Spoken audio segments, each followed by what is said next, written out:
Hey MMA fans, Cage Minds, Micah Frankel doing another interview. This time we're glad to be joined by Bellator Season 6 Featherweight competitor Daniel Straus. Daniel, how you doing? I'm doing great, man. How you guys doing? Great here. Thank you very much for coming on and doing an interview. Thanks for having me. So first question right off, how'd you get into mixed martial arts? How'd you get started going that direction?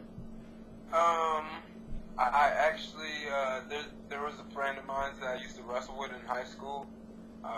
He was doing MMA for a while, and I had met him, or I had ran into him, and he asked me to come to the gym, and eventually I came to the gym, and that's how I actually started into it.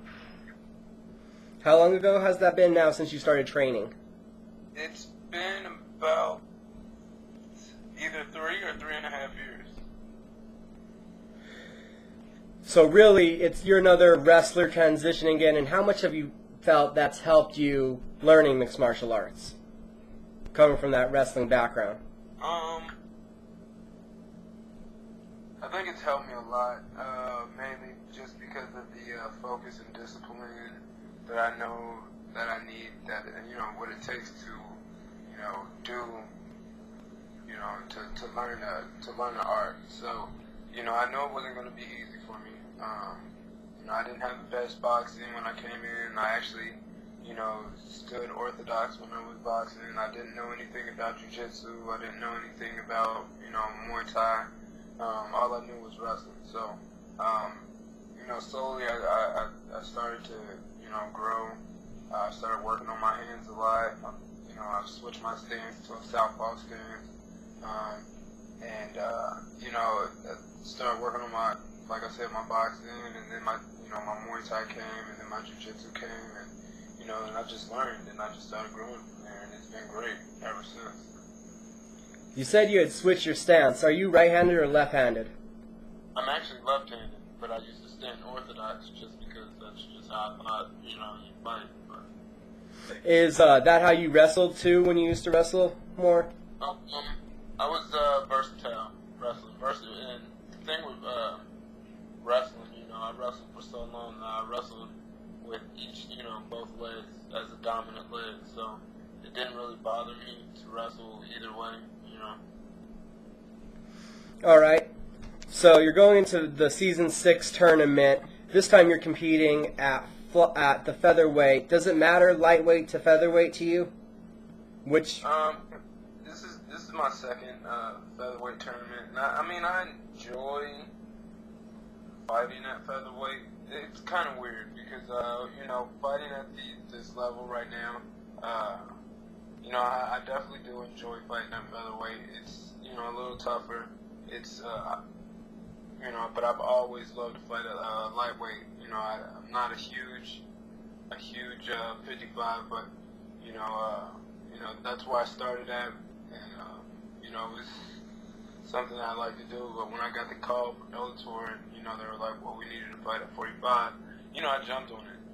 I only had maybe 1 or 2 fights at 45 prior to that, and the last time I had weighed 145 was back in high school. That was like in 03. So,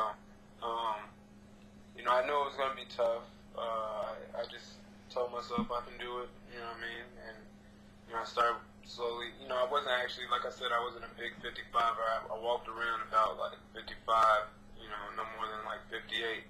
So, dropping wouldn't have been a problem. So I just started to, get my drop on, and just started dropping, and that's how I started fighting at 45. Is there any real differences that you feel between the two weight classes? Like when you're in there actually fighting, in your body, have you felt a difference, or is it about the same?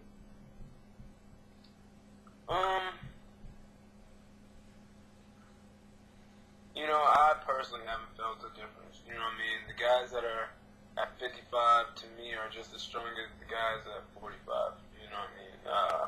I feel like I perform just as good at 45 as I do at 55. Even cutting weight, I've been cutting weight all my life, so cutting weight doesn't hurt me too much because I know how to cut weight properly. like I said, I just entered the 40s tonight. You know what I mean?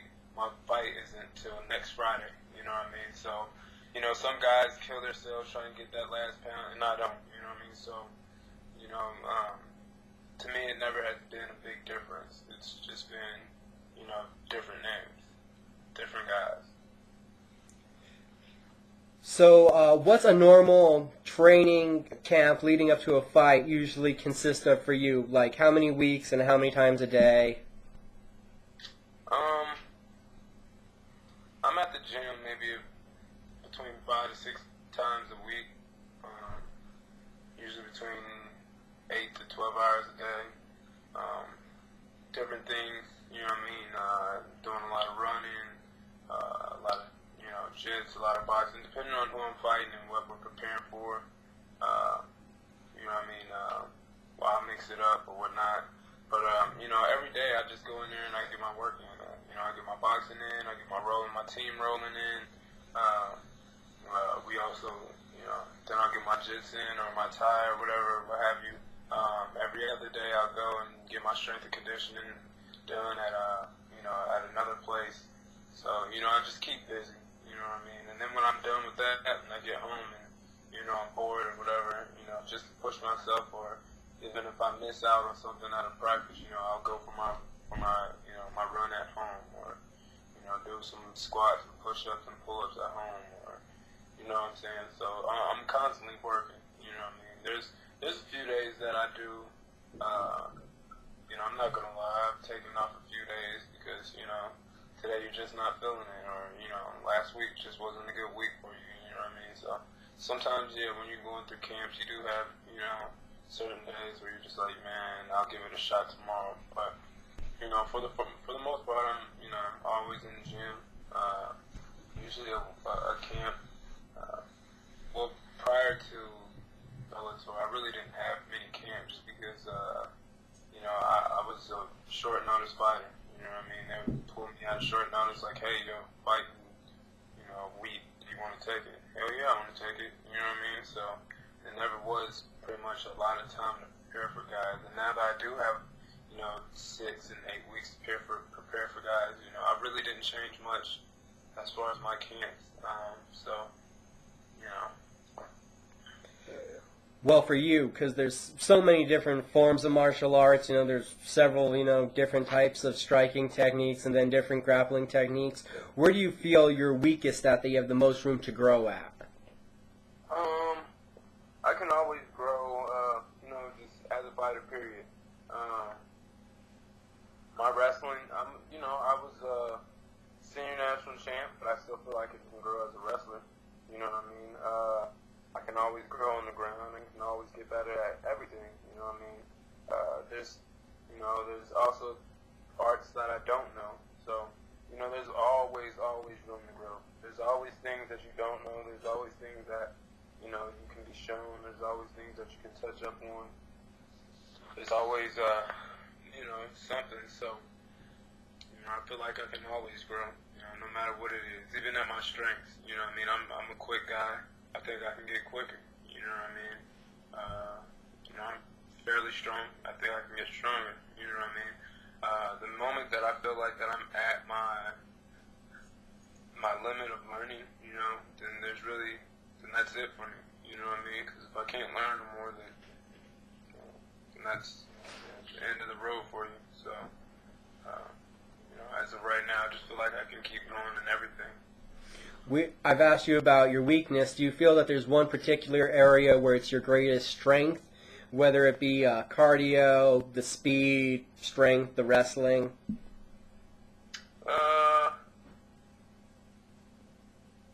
I say, you know, it's a tough question, actually. I mean, because I do well at a lot of things. You know, I have good cardio, I have good, you know, speed. I have great wrestling. I would say my strength would be my, you know, my mental. You know, my mental. I wouldn't say my mental power. I can't like move shit, but you know, just telling myself of what I can do. You know what I mean? Telling myself I'm not tired. You know, a lot of guys, you know, they're in there that third round and they're like, God, you know, I'm tired. You know, I myself I can get beat. You know I can be beat. You know, I know there's people out there that, you know, can and will beat me, but I don't allow myself to believe that. You know what I mean? I might not lose, I might not win the fight, but I'll never get beat. You know what I mean? If that makes sense to you. You know what I mean? Right. Just my mental is my best attribute. Okay. So being with Bellator in the tournament and kind of season format, how do you like that for your career and for your time? How do you like being with Bellator? Right now it's great. You know what I mean? It's awesome. Everybody, you know, Sam and everybody over there, the Bellator's been great to me. You know what I mean? You know, I haven't really had any problems with them. You know, they speak to me every time I see them. You know, even outside of, you know, fighting, you know, I've got calls from them or texts or, you know, just asking how I'm doing or whatever. You know what I mean? And that goes a long way, you know, as far as a business standpoint, because, you know, there's hundreds of fighters in Bellator, you know, and to feel like you're just the only one, that's a good thing, you know what I mean? And to know that you're not even on, you know, the top tier of all the fighters, you know what I mean? Like, and to still feel like you're the only one, that's a good thing, you know what I mean? So, you know, I don't have a huge personal relationship with those guys there, but, you know, I really do enjoy being there as a fighter. And fight-wise, you know, they take care of us fighters-wise, you know what I mean? I love the tournament format. It's awesome. I love, you know, just everything about it. And, you know, I feel like as that, you know, as Bellator will grow, you know, it'll just be fun to see, you know, where they'll get. What it become. And what I wanted to ask a Bellator fighter about specifically is there's some rules different a little bit in the tournament format than in the normal mixed martial arts rules, specifically, you know, the use of elbows. And being a wrestler, when you're able to get that top position, have you had to remind yourself not to use them? Do you have any feelings that you wish they were allowed? Yeah, it sucks. You know what I mean? I do wish that you could use elbows, but I understand why you can't. You know what I mean? It's not like, you know, I don't understand. Actually, in my Kenny Foster fight last year, I think that was the only fight that I used the elbow by accident, and you know, I cracked him upside the head with the elbow, and he was like, hey, you know, no elbows. And I was like, you know, I forgot, but, you know, once you're in that fight, sometimes you do forget things. You know, you can't. Not everything's that you remember or not. So yeah, it's tough to, you know, especially if, you know, you're coming from another organization where you can use elbows, or, you know, or if you're coming from an undercard fight where you can use elbows. It's hard to remind yourself, but, you know, for the most part, before the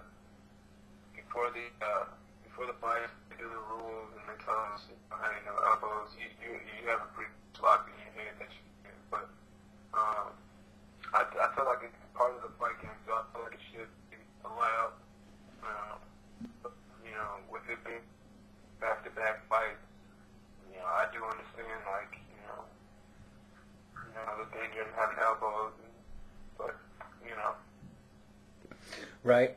So going into this tournament, the possibility of 4 fights in a really close time, is there a mental aspect of that you're already kind of having to prepare yourself for, the thought of getting your body ready for that there could be so many fights in such a short period of time? No, I actually like to fight a lot. You know, if I could have 4 fights in 4 months, I'd be pleased. You know what I mean? You know, other people don't like to fight like that. You know what I mean? I do.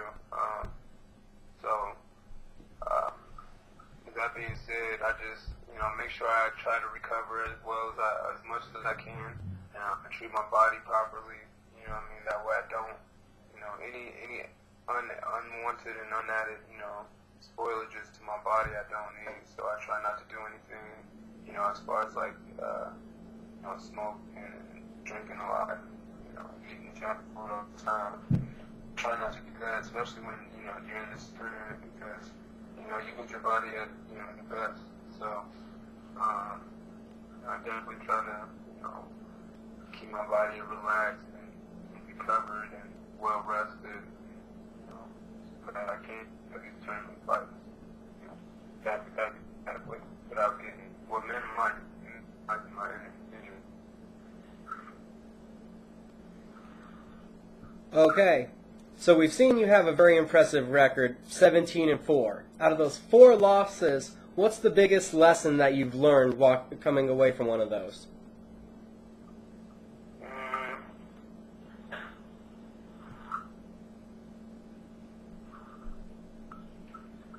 I feel like my biggest lesson is just that, you get knocked down, you gotta get up, you gotta go again, you know what I mean? My first fight was, super devastating, you know what I mean? Because I was like, the kid I fought was 5-15, you know what I mean? Like, who wants to lose to a guy that's 5-15, you know what I mean? And it sucked. When I went back home, it was like, quit the sport, if you're not going to be about it, or get to the gym and do what you got to do. And, I went back to the gym. My next fight, I fought a guy named David Silva, and, it was a problem. It was super fun.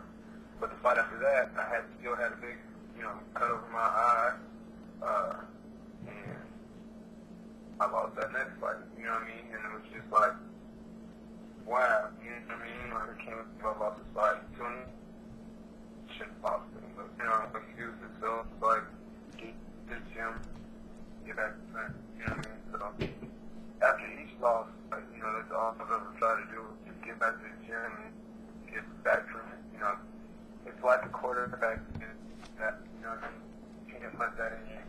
You can't tell them that, you gotta have a short term, so, my losses in the past,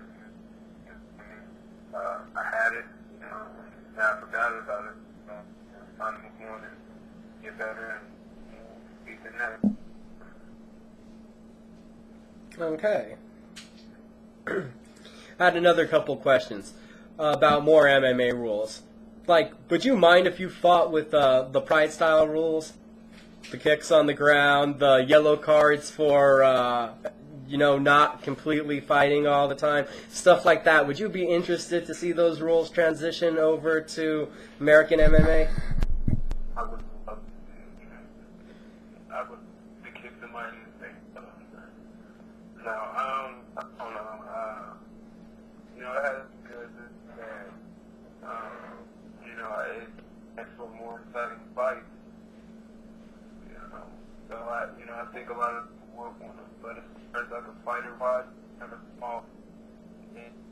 That's now the attitude, you know what I mean? So I really don't know how I, feel about having, would I try it? Hell yeah, I would. I'd love to,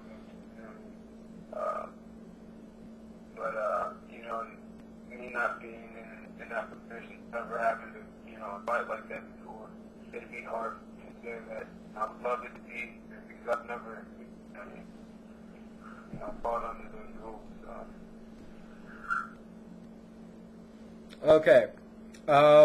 A question about game planning. When you're preparing for a fight, do you study video of your opponent, or do you leave that up to the coaching staff? I would like to, study my opponent video-wise. It's one thing for your coaches to see the video and tell you what they're doing and what's not, and it's a whole other thing for you to see a video and, you actually seeing what they're doing or not. You know what I mean? When, if I see my opponent doing something, then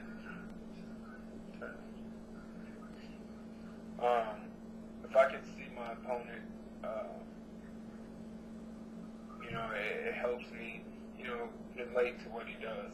As far as saying, having somebody tell me, oh, he steps here. Well, you're telling me he steps this way, but how deep does he step, or how much to an angle does he step? You know what I mean? So, to me, I would rather watch the video than have someone tell me. Okay. And for you yourself, when you get into the cage, are you really good at sticking to a game plan? Do you like to create more on the fly? A little bit of both. You know, I feel like I'm pretty good sticking to a game plan. I had a couple fights in NAFS where you know, it was really outrageous because people thought I was going to come in and, you know, fight a certain way, and I did. I stuck to a game plan. You know, people didn't really like it, but to me, that was the best fight I could give. You know what I mean? We stuck to the game plan, and it really frustrated my opponents, and, you know, I won the fight that way, you know, because they wasn't expecting that. So, you know, I really do stick to a game plan, but there is other times where, you know, if the game plan isn't working for me, or if it's working and, you know, I want to try something else, then I will, you know, go off beat a little bit. And if that's not working, then I go back to the game plan. You know what I mean? So, you know. Well, for you, do you feel more like there's kind of two kinds of fighters, I can say. There's Ben Askren, who said, you know, I'm going to stick to a game plan, and I'm just going to worry about the win, when people have said, you know, some of his fights are a little too grappling heavy. But then there's other fighters that have been like the Chris Lytle type, that they're going out there trying to earn a bonus and put on a show. Would you say you're more towards one way or the other, or kind of trying to be a medium? I'm more of a medium. I mean, you know, there's nothing wrong with Ben Askren's, you know, philosophy. You know, you got to win the fight to be the greatest. You know, because you're having good knockouts or whatever. You know, yeah, that plays a good part in MMA. You know what I mean? But if you have one good knockout compared to 12 losses, you know what I mean, or, you know, 12 wins compared to, you know, 12 grinding wins compared to one loss, you know what I mean? Like, you know, there's really nothing wrong with Ben Askren's, you know, style of fight. And then again, there's nothing wrong with Chris Lytle's style. You know, if you're going out there trying to knock somebody's head off, and that's how you like to fight, and that's how you know, choose to fight, and if it works for you, then, you know, hell yeah, let's be all about it. But, you know, I just feel like not every fighter can be that, you know, let's knock your head off, or let's submit you type guy. You know what I mean? You have to be sometimes, you know, a grinder, or, you know, you have to be, you know, a guy that is a grappler. You know what I mean? And then there's other times where it's you know, it's not called for to be a grappler. You know what I mean? It's not going to get you the win, so you got to, you know, go for the finish, or go for this, or go for that. So, yeah, I'm definitely a person that's in the middle. Okay. Talking about your weight class, same night as your fight, title fight between Joe Warren and Pat Kern. Do you have anyone that you have an inkling towards you think is going to pull that one out and be the person that you're gunning towards? I'm gunning towards nobody. You know what I mean? I really want to just focus on my fights, and then, you know, wait till my time comes. But, you know, in my eye, I think Pat will probably win that. And the reason why I say that is because, to me, Pat is just a much bigger guy. You know what I mean? You know, if you go on, you know, side by side, you know, I feel like Pat's bigger. Even I feel like, you know, Pat's stronger. I feel like Pat has better striking. I definitely know Pat's jiu-jitsu is a lot better than his. So in my book, I just think he has, you know, the edge. You know, I think Joe has the edge in wrestling.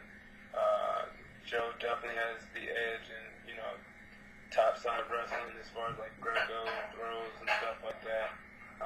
But then again, if you want to go to the ground with Pat, you know what I mean?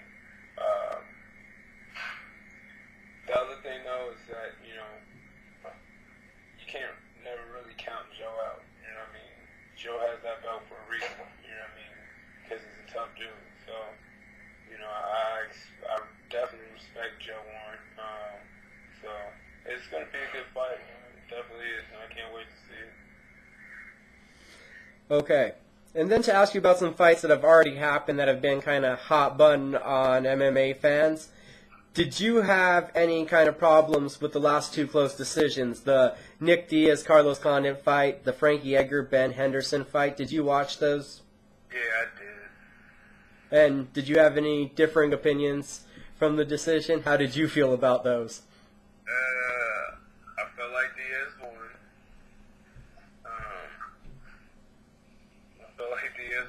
I got my roommate over here cheering me on. Felt like Diaz won. I felt like Edgar won. But the only thing about Edgar's win is, that was more of to me, it's kind of, like I said again, well, it was hard to say with both fights, you know what I mean? If you look at it, he did, back away and, counter strike, and he did land counter striking. That does win you fights, you know what I mean? But in my eyes, I felt like, Diaz pushed forward, landed a lot more strikes and a lot more, harder strikes. As far as Diaz or Frankie Edgar's fight and Henderson, huge fan of both of them. You know what I mean? I feel like both guys are really good for this sport. Both two humble guys. And to see them go at it like that was awesome. And I thought Frankie won. Yeah, he got busted up a little bit, but when doesn't he? You know what I mean? But I think, Ben, again, counter-strike very well.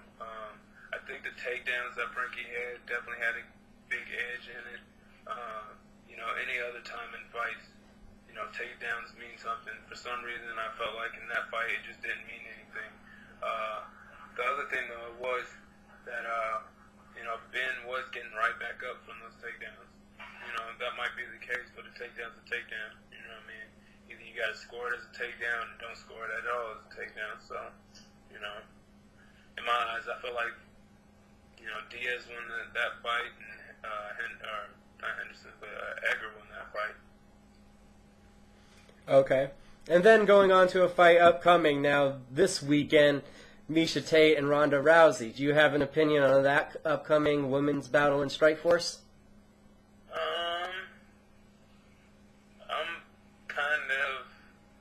I'm at even with that one. You know what I mean? I like both of them. I like both of their styles. I think they're both two tough females.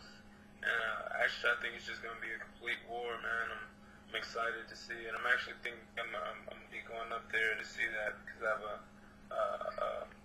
a teammate that's going to be fighting on that card. So that's going to be fun to see.